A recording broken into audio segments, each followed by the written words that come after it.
इस वीडियो में हम लोग JEE mains 2024 matrices and determinant के क्वेश्चन डिस्कस करने वाले हैं।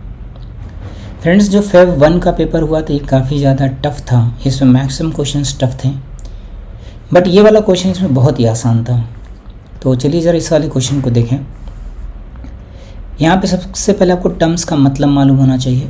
DETX का मतलब डिटर्मिनेंट है ना, इसका मतलब हो गया डिटर्मिनेंट ऑफ x।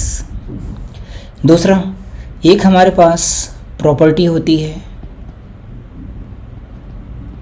प्रॉपर्टी मान लीजिए हमारे पास कोई मैट्रिसेस गिवन है, कुछ P Q R S, इन सभी का डिटर्मिनेंट लिखना है, तो ये हो जाएगा determinant of P into determinant of Q into determinant of R into determinant of S।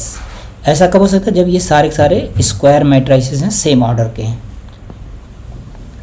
तो ये हमारे पास एक अगली प्रॉपर्टी, इसी प्रॉपर्टी का आपको यूज करना है। तो सबसे पहले हम लोग जो मैट्रिक्स A है इसकी डिटर्मिनेंट वैल्यू निकाल लेते हैं। तो डिटर्मिनेंट ऑफ A कितना हो जाएगा?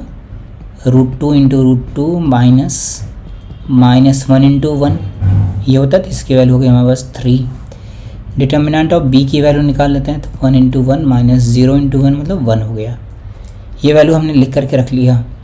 अब आप डिटर्मिनेंट ऑफ C निकाल लीजिए। डिटर्मिनेंट ऑफ C किसके इक्वल है? देखिए यहाँ लिखा हुआ है ना, तो C की वैल्यू हो जाएगी determinant of A into determinant of B into determinant of A transpose. Transpose का मतलब होता है रोज़ को कॉलम्स में बदल देना। तो एक प्रॉपर्टी और छोटा सा यूज होगा, A determinant of A equals to determinant of A transpose. कोई भी मैट्रिक्स है तो ये वाली प्रॉपर्टी वहाँ पे वैलिड होती है। A का डिटर्मिनेंट वैल्यू कितना है? 3, ये है 1, ये है 3, मतलब 3 स्क्वायर हो गया। अब आपको इसका डिटर्मिनेंट निकालना, वही आंसर हो जाएगा। तो डिटर्मिनेंट ऑफ x की वैल्यू कितनी हो गई? Determinant of A transpose, determinant of C square, determinant of A। तो डिटर्मिनेंट ऑफ A ट्रांसपोज का मतलब determinant of A, determinant C square का मतलब डिटर्मिनेंट C का whole square, determinant of A। इसकी वैल्यू है 3, इसकी वैल्यू है 3 स्क्वायर टू द पावर 2, इसकी वैल्यू हो गई 3, तो हो जाएगा टोटल 3⁶, मतलब 729। यही हमारे पास आंसर हो गया।